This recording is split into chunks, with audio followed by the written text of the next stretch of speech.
هذا النور شفاء صدور فاض وعطر كل لسان وهنا حلقات الصديق قلب ينبض بالقرآن.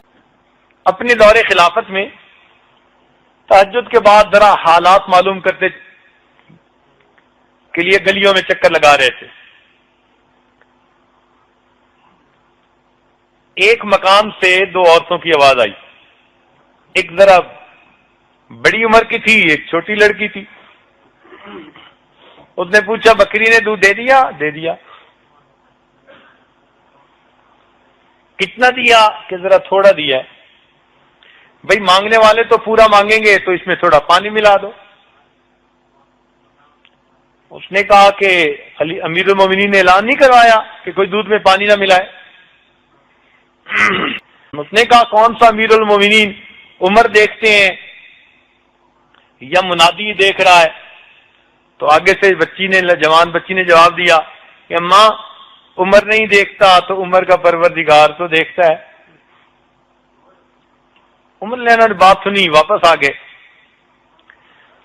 اگلے دن تیار ہو کر جب امور مملکت سنبھالنے کے لیے خلافت نمٹانے کے لیے بیٹھے تو ان دونوں عورتوں کو بلا بھیجا.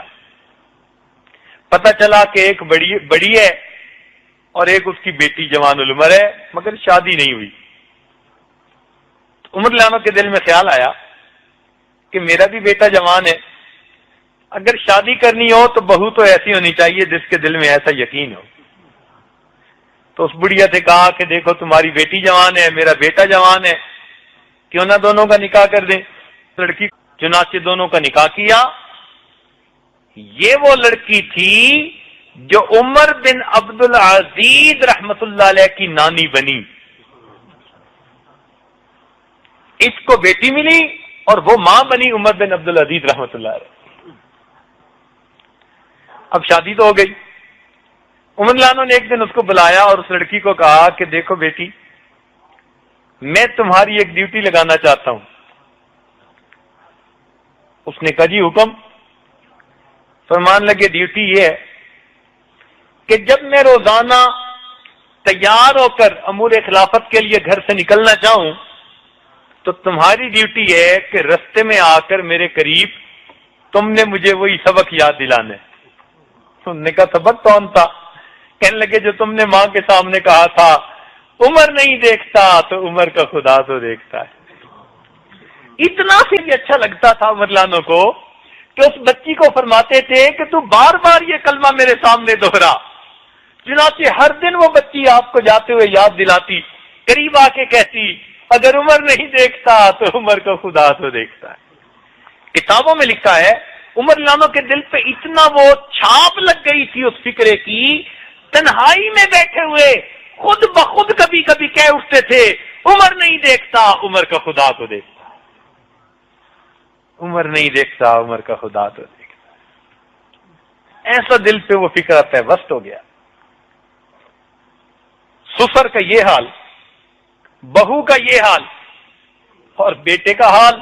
عبداللہ ابن عمر لانو جاتے ہیں راستے میں تو ایک جگہ ایک چرواہا ملا. چرواہے کو کہا کہ بھائی کچھ ہمیں دودھ ہی دے دو. انہوں نے کہا جی میری یہاں نہیں ہے بکریاں, اجازت نہیں ہے. بھائی ہم کچھ بنائیں گے, کھانا پکائیں گے, تمہیں بھی کھلائیں گے. انہوں نے کہا جی میرا تو روزہ ہے. تو بڑے حیران ہوئے کہ جنگل میں دیکھنے والا کوئی نہیں, گرمی کی شدت اور پھر بکریاں چرانے والا, اللہ توبہ, اتنا بھاگنا پڑتا ہے کہ بندے کا جو ہے وہ حشر ہو جاتا ہے. یہ روزے کے ساتھ تو دل میں خیال آیا اس کو آزماتے ہیں. تو اس کو مشورہ دیا آزمانے کی خاطر, بھئی ایک بکری ہمیں بیچ دو, ہم اس کو پکائیں گے, تم بھی افطاری کر لینا, ہم بھی کھائیں گے. اس نے کہا جی میں مالک تو نہیں ہوں. بھئی تم مالک کو کہہ دینا کہ ایک بکری کو بھیڑیا لے گیا. وہ نوجوان مسکرایا اور کہتے ہیں کہ اچھا اگر میں اس کو کہوں گا بکری کو بھیڑیا لے گیا تو فَأَيْنَ اللَّهُ, پھر اللہ کہاں ہے؟ اللہ بھی تو ہے نا.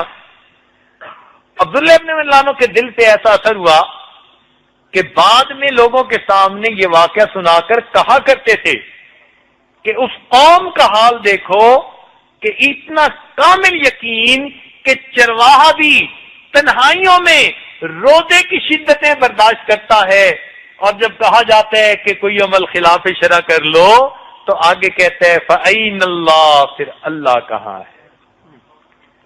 تو بیٹے کا یقین ایسے بنا، باپ کا یقین ایسے بنا، بیوی کا یقین ایسے بنا. اس وقت گھر کے سب لوگ ایسے ہوتے تھے. چنانچہ عمر لانو کا یقین ایسا تھا قیامت کے بارے میں کہ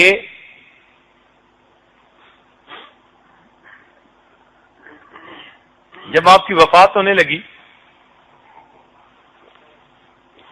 آپ نے اپنی وصیت فرمائی کہ مجھے جلدی نہلا دیں اور جلدی دفنا دیں. 2-3 دفعہ اس کو دہرایا. تو ایک صحابی نے کہا کہ امیر المومنین ہم جلدی دفنائیں گے، جلدی آپ کو کفنا دیں گے، اتنی جلدی آپ کیوں کر رہے ہیں؟ تو جب یہ کہا تو عمر لانو کی آنکھوں میں آنسو آ گئے. فرمان لگے میں جلدی اس لیے کر رہا ہوں کہ اگر تو اللہ تعالیٰ مجھ سے راضی ہوئے تو تم مجھے اللہ سے جلدی ملا دینا، اور اگر اللہ مجھ سے خفا ہوئے تو میرا بوجھ کندھے سے جلدی ہٹا دینا. اور عمر کے انجام کو تو اللہ بہتر جانتا ہے، عمر کے انجام کو تو اللہ بہتر جانتا ہے. عشرہ مبشرہ میں سے تھے، مراد مصطفیٰ تھے. لو کان بعدی نبی لکان عمر، یہ فضائل تھے، مگر پھر بھی کہتے ہیں عمر کے انجام کو تو اللہ بہتر جانتا ہے.